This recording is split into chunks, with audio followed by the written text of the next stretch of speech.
Well, if this 1978, 79 Ford pickup works, we have 695 microns there in the system, 16,000 microns.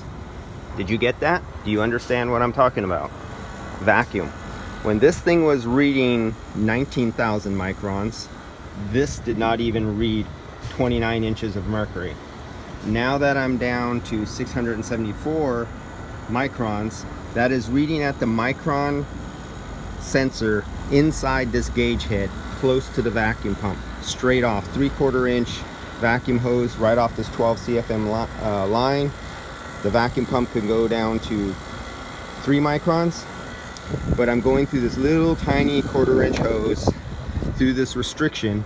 This is a valve core remover. I have removed the valve core, so it's a straight open shot going right inside. And you'll see I'm still at 16,000 microns right now, and slowly falling. If you look at the numbers, you see they are falling, but you see it's kind of leveled off, slowly falling over here. That is how much difference there is when you use a micron gauge in your manifolds, or even if you stuck another micron gauge here. So if I stuck another micron gauge here, I would probably see 300 microns right here. So say I'd see 300 microns here, I see 600 microns here, and I see 15,000 microns here. That is because it's the restriction. You have friction loss, restriction, and you're at different portions before you come to the actual vacuum pump. And then if I turn off the vacuum and let this level out and the whole system steady out, then you would see this go up towards that 15,000 microns and that go down a little bit, because the volume of this hose from here to here compared to the volume of the whole entire system, evaporator, condenser, accumulator, and all the hoses, it would probably level out at somewhere around 14,000 microns. This would go up to 14, they would level out.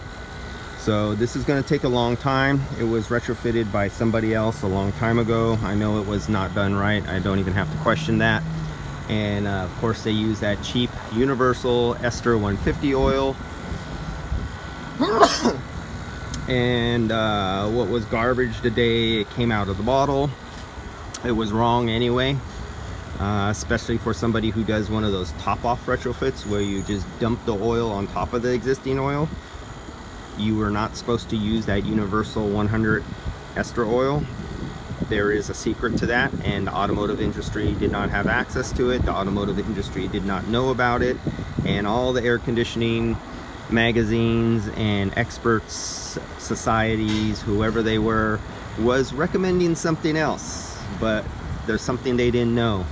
And but of course I was using something totally not recommended, and something wasn't even marketed to the automotive industry, and it was very expensive. It was an oil, but it was not what the automotive community was using, because of, again, lack of education. But here we go. I'm gonna go off. I have a recovery. I'm in South San Francisco, and I have a recovery to do down in Burlingame, and we will come back to this and we will see where this is at rest when I get back. What are we at? 14,500 microns. Let's see what it is in about 30-45 minutes. Oh, and the reason I'm here, this hose was leaking. This shop changed the hose. He knows I like to always change accumulators, so he did what should have been done. See you guys in video number 2 coming up when I get back.